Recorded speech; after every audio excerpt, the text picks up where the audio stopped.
Yeah. Okay, let's get to the next story here.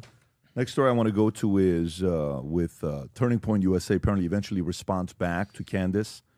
Rob, if you have that clip up there, there's a video that was going viral, I think, was it yesterday or the day before, with them reacting. How long is that one, Rob? So I have two clips. This is Blake Neff from Turning Point USA. The first one is him listing all of the different people that Candace Owens has claimed to have been involved in the assassination of Charlie Kirk. The second clip is the invitation for Candace to join them. Go for it. Let's see this. Charlie's murder. And by the way, can you pause it? Rob, who is he first? What senior role does he have? Is he a leader of the company? Is he a spokesperson? I've not seen him before. And I don't want to say he may be very big in the TPUSA community. I don't know. Producer of the Charlie Kirk Show. He is the producer of the Charlie Kirk Show. Yes. Okay, so he's involved. Go for it. A flood of allegations against people at Turning Point USA, people at Turning Point Action, and people who work for this show. She has made them against some of Charlie's closest friends and against some of his most dedicated employees. She has suggested that Michael McCoy, Charlie's chief of staff, knew Charlie would be murdered, was happy that he died, and stayed silent because he was told he would be the next Charlie. She has suggested Michael is not his real name. It is. I have seen his birth certificate myself. She has called it suspicious that Mikey's wife, who works at Turning Point, helped plan the campus tour event where Charlie was murdered, which she didn't, by the way. She doesn't work on campus events. Candace has suggested the Utah Valley University event was unusual and its details suggested a, quote, inside job. She has claimed that foreign aircraft have followed Erica Kirk around the country and that Turning Point has lied about this happening. She has accused us of lying about Charlie wanting Erica to take over for him if he died. She has suggested Charlie's security team intentionally denied him first aid after the shooting to ensure that he died. She has raised suspicions about the head of our technical team because he took an SD card out of a camera. She has spread absurd claims that Tyler Boyer, who we just had on the show, sexually abuses male interns. She has suggested that TPUSA faith-affiliated pastors, like theologian Frank Turek, who we'll have on in a moment, and Pastor Rob McCoy, are part of a military... So he's going through all the claims that Candace has made about TPUSA. Okay, if the folks have seen it, you've seen it. He keeps going through it. Okay, and Rob, what's this clip? This is a quick clip. This is 37 seconds. This is Blake inviting Candace to appear with the rest of the Charlie Kirk Show in Arizona in December. Okay, go for it. Candace has mentioned several times that the ball is in our court. So here's what is going to happen. In the near future, there will be a live stream here in Phoenix where we address in a clear and comprehensive way the claims and accusations, the false accusations that have been made against Charlie's family, friends, and the people here at Turning Point. We plan to walk through everything carefully and thoroughly. If Candace is available, we would sincerely welcome her participation in that live stream at our studio here in Phoenix. At this point, we believe the ball is back in her court.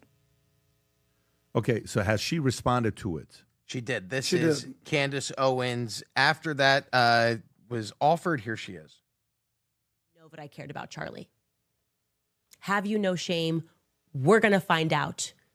You can pick the place. You can pick the time. I say we do it tomorrow. We don't need to plan for this. We don't need lawyers in between us, lawyer statements. It's not how I roll, okay? I don't care about any of that. I want it to be authentic. Like I said, you can take the money. We can raise money live for this conversation. That is how badly the world is demanding it.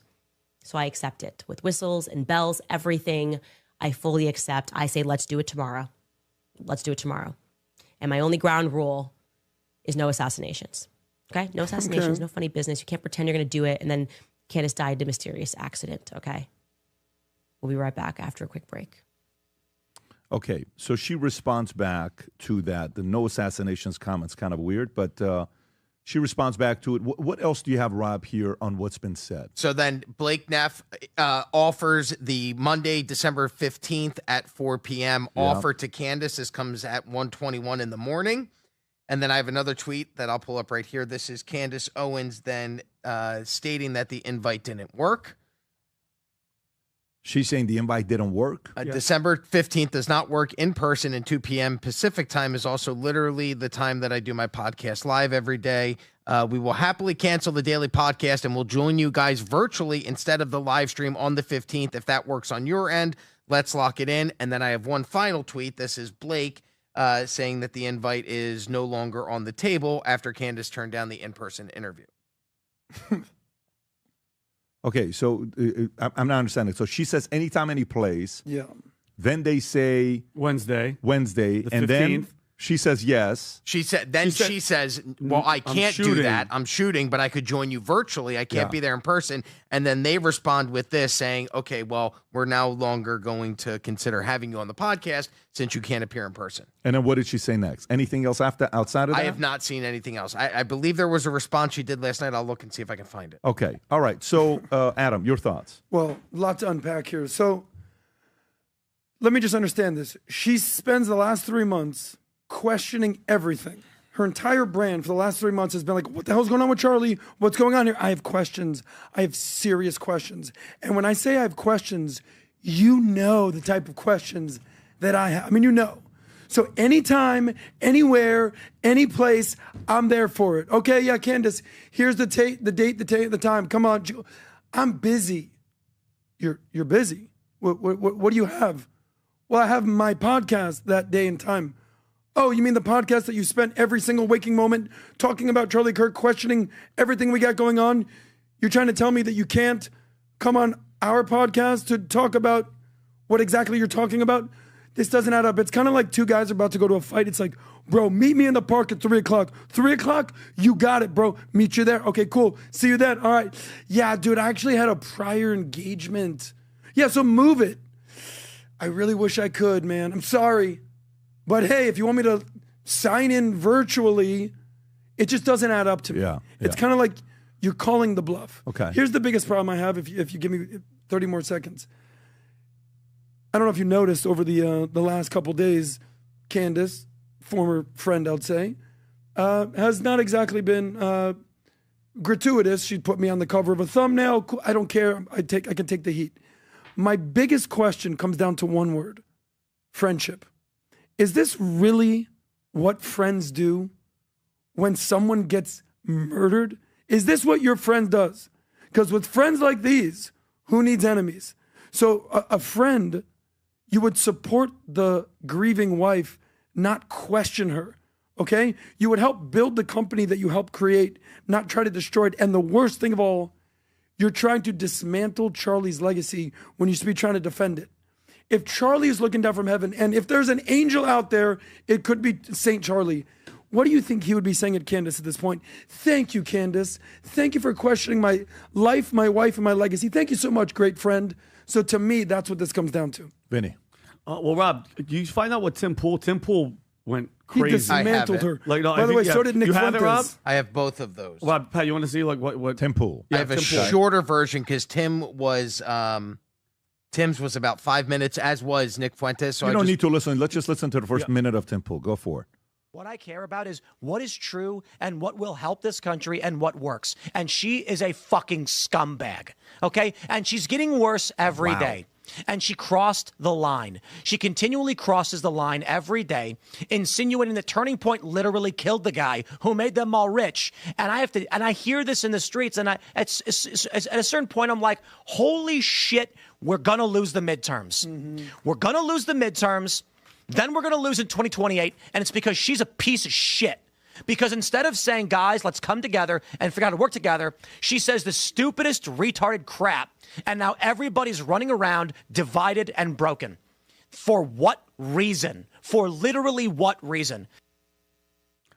So Tim is not Because she wants to be the main character. Well, okay, but That's the reason. Can we okay, so about the situation, I think. By the way, do you have what Nick Fuentes had to say? Let's go ahead, Vinny, and then we'll go to Nick. Go ahead. Well, okay, so I agree. If you're gonna want the smoke and they offer you to get the smoke, go get it. I don't get date, time, candidate. You go because she knows what she's doing. Bring your ass, sit there, and go after them. Because if you think about it, all this stuff, I am kind of weirded out though. All the stuff that she's saying, is that not libelous? Like, can you sue if what you're saying is false, actually false? Stay tuned on the next episode. Well, no, that's what I'm saying is like I because just like the book, The Real Dr. Fauci, where Fauci didn't sue RFK, and all that stuff was there. He could have sued him, but he didn't. But my thing is this, and we talked about this. Guys, at the end of the day, Candace, what is her job?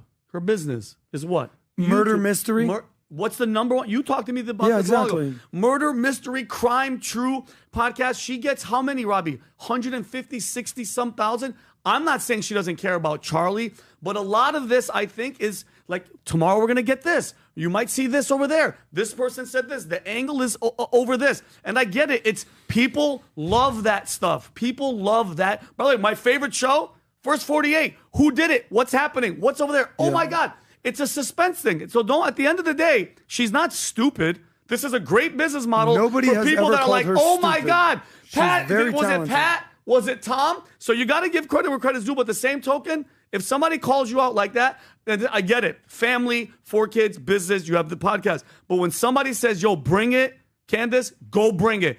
Go sit down with them and show them everything that you have. Bring the receipts and say that shit to their face. That's what I would do. Okay. What do you mean? How what? Go in there and go sit where you said you were going to sit. Buddy, sit in that chair. Listen, she is so talented. I know she is. But you know she was never going to show up to Turning Point, to their face, when they have all the answers, all the receipts, and she's going to question them with what?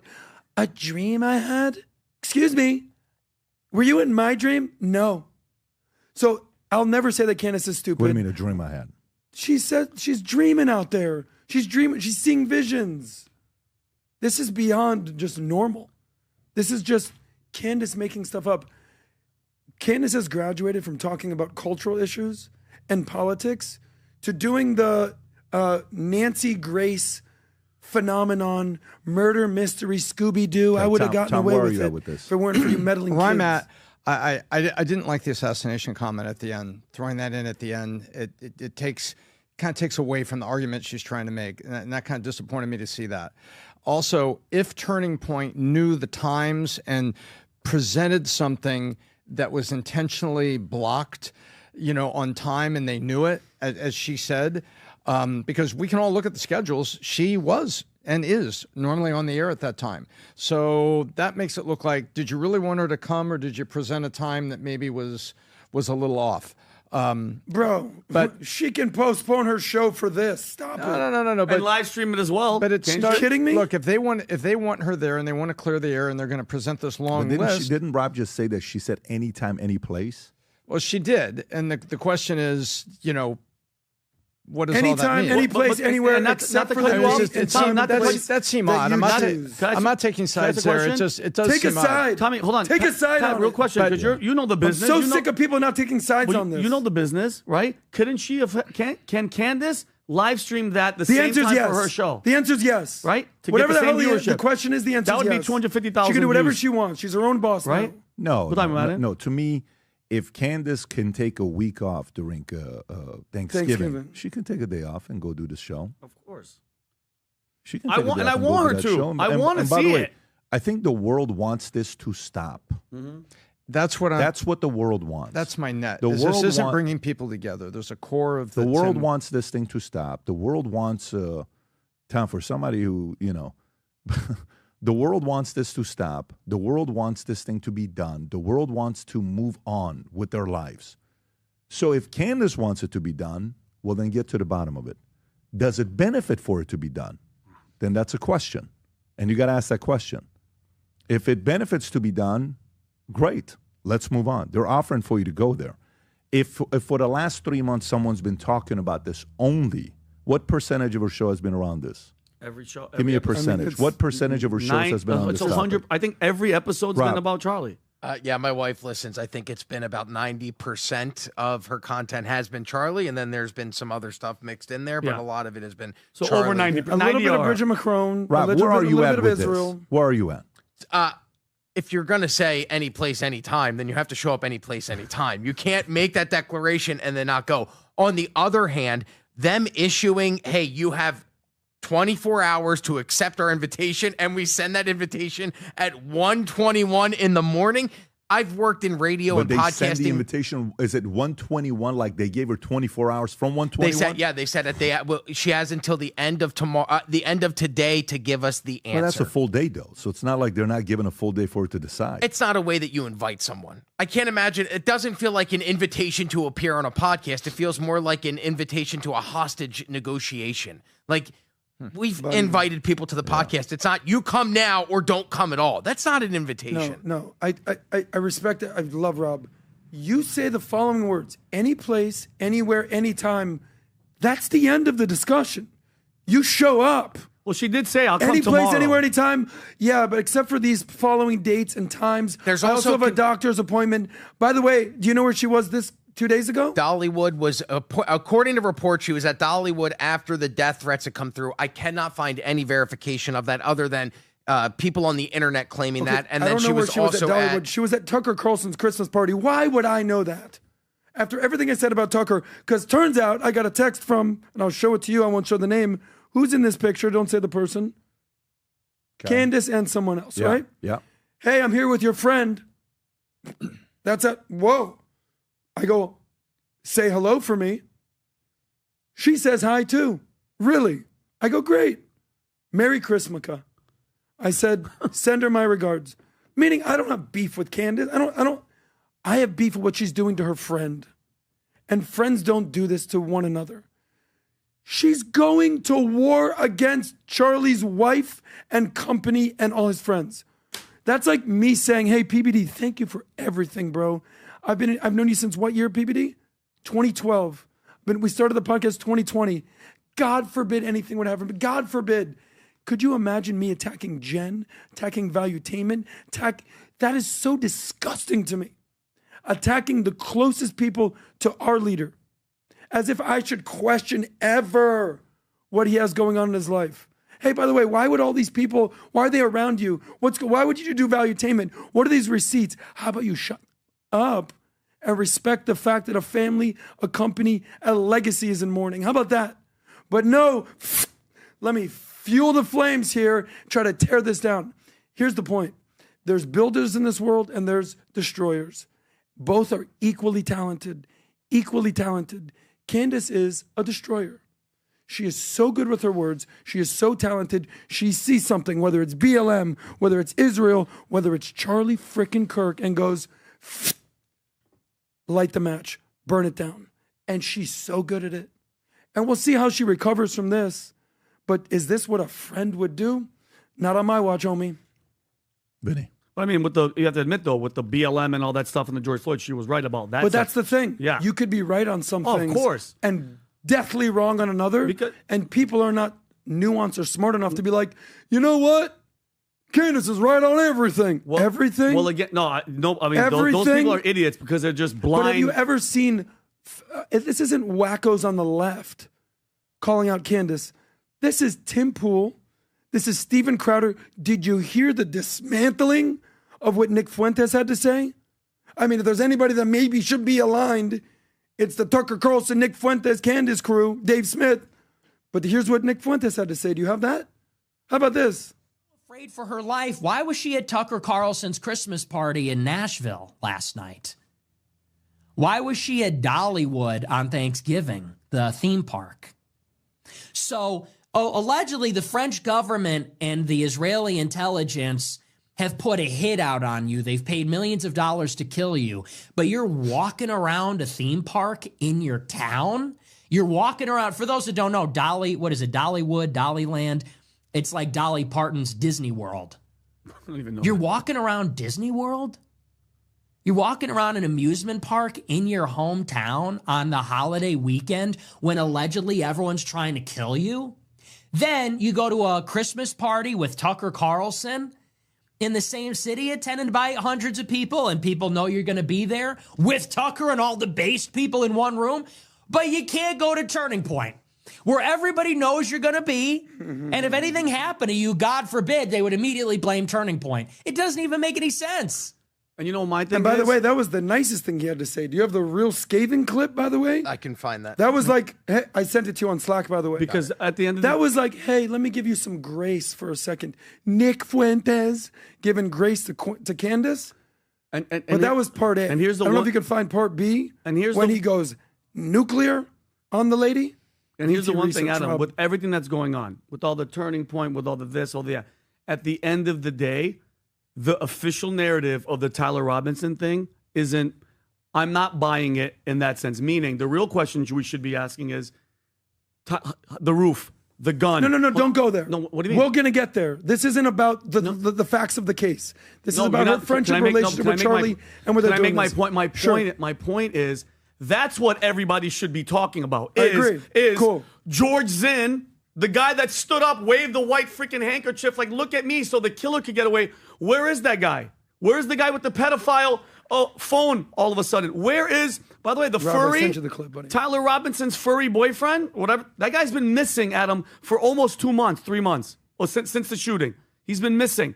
Those are the questions. To put all this on Turning Point and say that this was a huge, that is a freaking stretch. My focus is, I hope they're trying to find out who the hell this guy is, if it was actually him, who helped him do it, who the George Zinn connection was, and if anything else. They still can't define that magic bullet from JFK.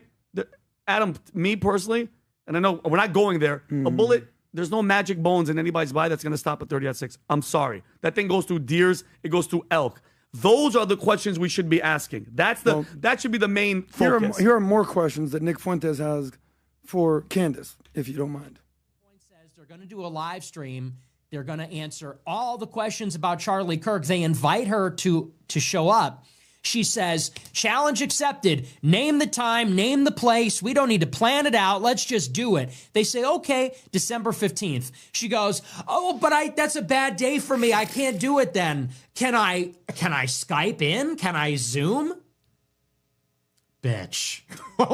We can't. What are we doing here?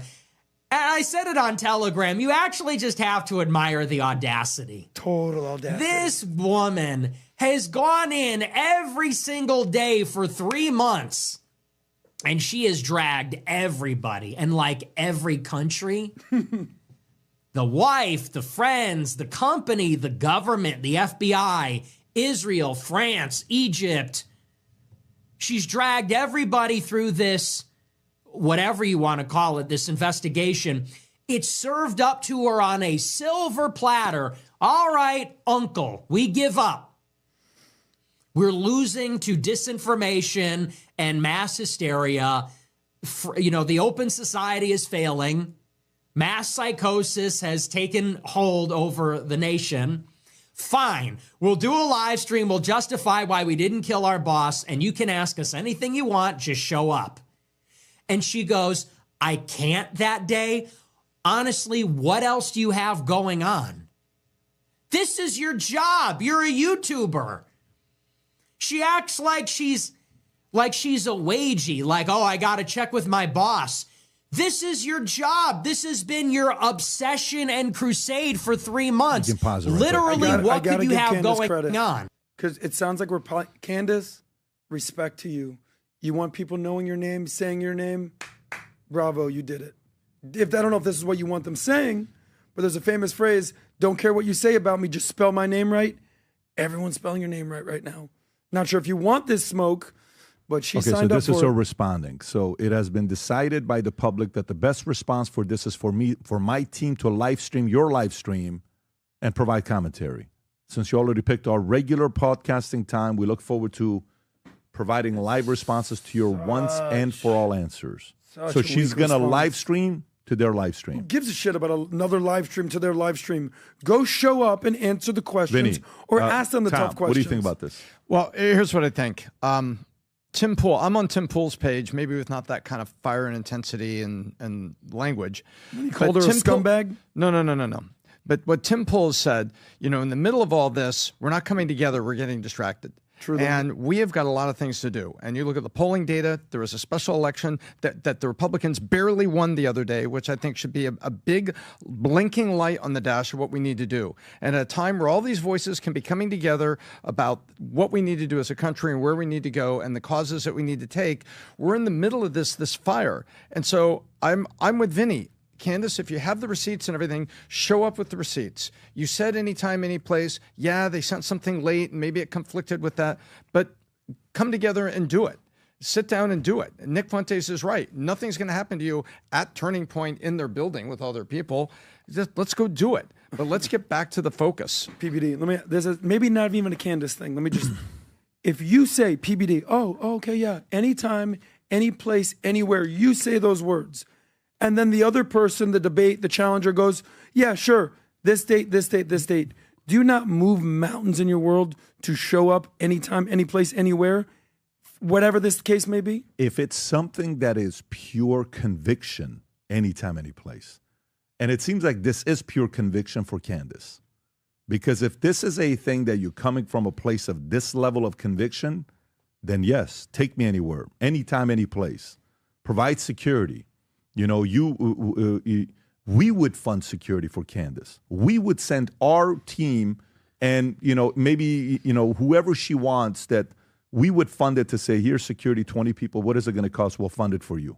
Go there to feel safe. Because she's right. She needs to feel safe. She should. But at the same time, to me, if this is like, there's a part of me that's like, go with the Macron story, right?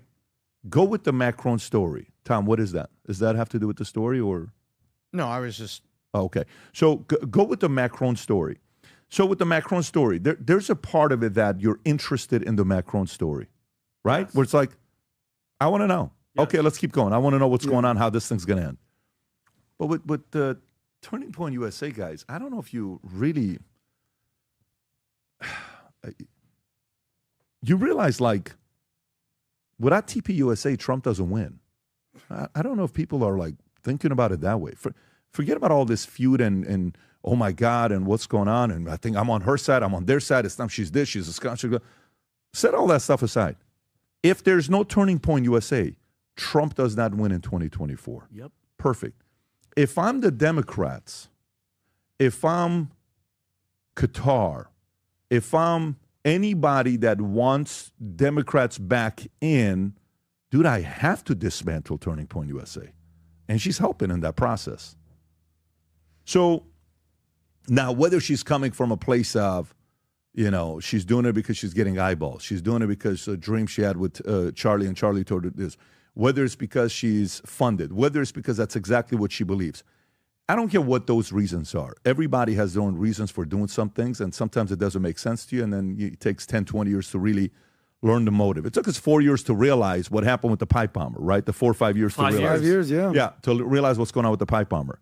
We may not know what's going on here for a long time, but what we do know is the following. Turning Point USA falls.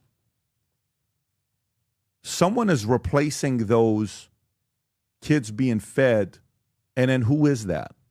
Name me the second biggest Turning Point USA organization that you trust. Name me who you trust above Turning Point USA, where the guy Charlie Kirk put it together. Then we have to make one of two things. Either Charlie Kirk was such a horrible leader that he picked people the wrong way, then we're questioning his character. Because you get judged for who you choose. Okay? And so Candace's argument is if Turning Point USA is that bad, then that's questioning his character and his wherewithal to pick the right leadership team on what to do with the company. Okay? So then if that's the direction you're going to go, I don't know. I think long-term, when you think about who's playing a positive role on the right values and principles being passed down to the kids, as a man who's got 4 kids, I would put Charlie above everybody. I don't put anybody above Charlie Kirk. I don't know if I would put Tucker or Candace or who else. None of those guys. Nobody. They all came to his event. Yeah, no, what he was doing is, and I'm not even saying that they're not role models or they are role models.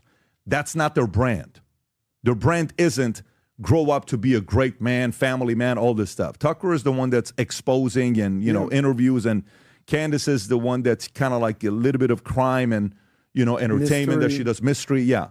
But to me, if you're somebody that has kids, you have young boys, what organization was helping raise young boys? I would come home at night, and I would see Dylan on his own watching a 2-hour debate of Charlie Kirk on pro-life, pro-choice because he wanted to learn more about it because somebody in school asked him the question. We lost that guy. He didn't curse. He didn't drop F-bombs. He didn't say anything else. He was a great example. Christian. Okay?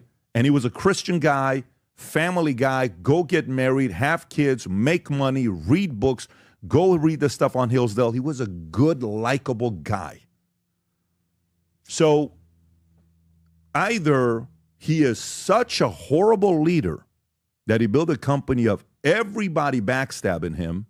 He was so oblivious and naive, which Charlie never gave me naive vibes. Or you're just, this other side is like, what? So I don't know. Because to me, I would, like, the way I see it is the following. Okay, I think Nick plays a role. Fuentes, I think Nick plays a role. Because I think Nick to me is Tupac. Nick's just got to stay alive. Yeah. And he's his own enemy. Nobody is a bigger enemy for Nick than Nick. And I don't think he has somebody he listens to. I don't think he has somebody he trusts that can give him that feedback. I don't think he's that guy. But I think he plays a role. I think Tucker plays a role. I think, a lot of these content creators, I think Crowder plays a role. I think, Shapiro plays a role. I know it's like, hey, yeah, I think Michael Knowles plays a role. I think Matt Walsh plays a massive role. Mm-hmm. I think a lot of these guys play a role, but none of them played as big of a role as Charlie Kirk.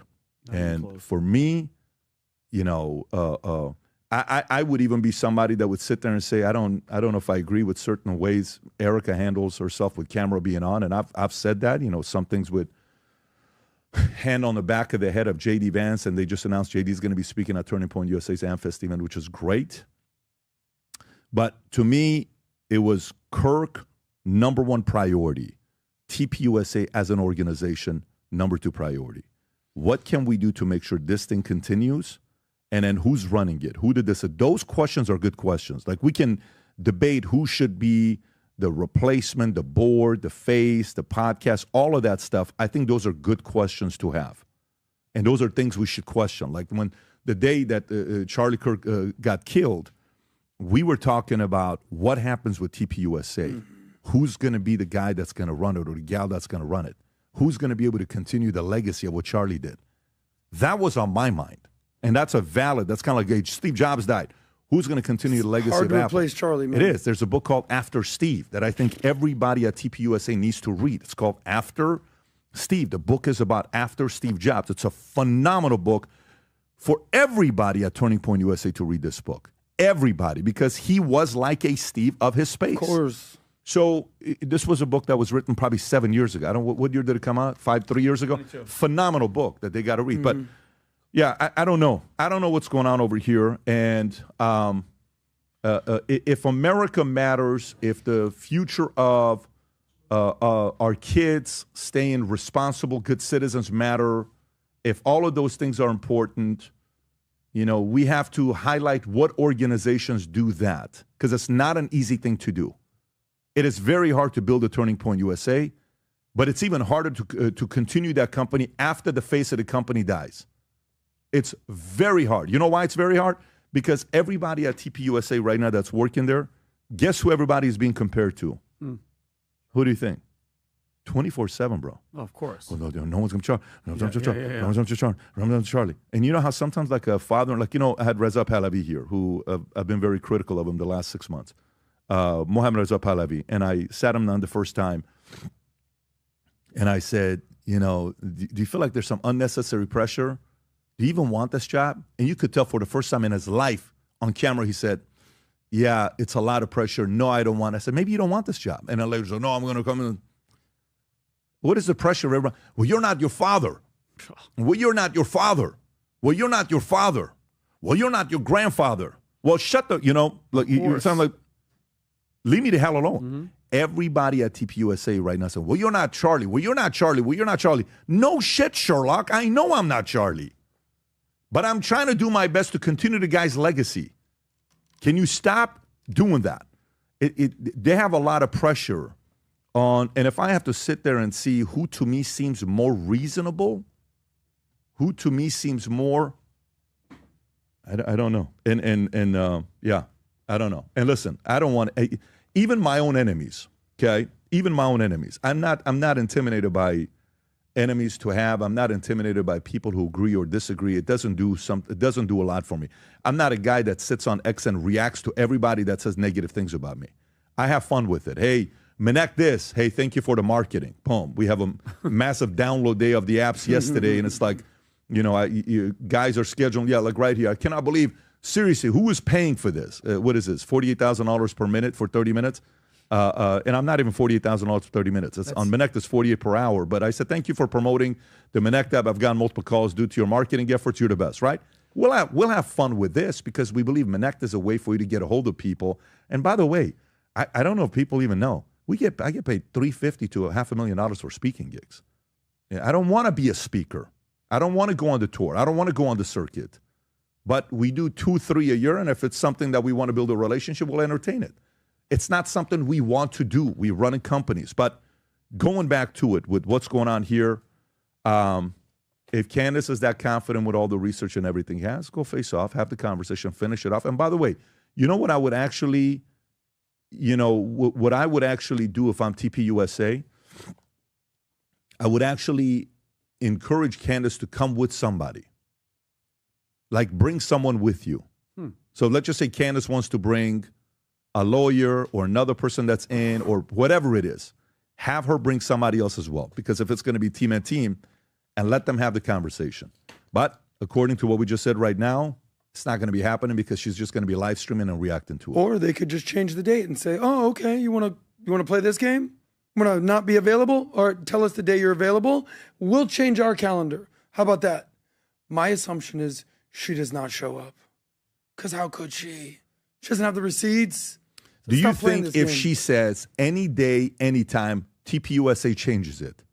Says any day, anytime in the next 2 weeks, you pick the time and date. You think she says yes? What does any day, anytime, hang on. No. You didn't hear what I said. Sure. TPUSA goes back and says, okay, Candace, we're willing to do it anytime here in Arizona. Pick and choose in the next 2 weeks. Pick the date and the time. We'll give it to you. Do you think she says yes? I think so. I think she would. Or else it's over for her. Or else people, I think she has to, right? At that point, they're forcing her hand. If you give a 2-week window, that's a 1,000% you have to do. If you say anytime, any day, anywhere, and we say, all right, you pick the date, and you don't honor that, your credibility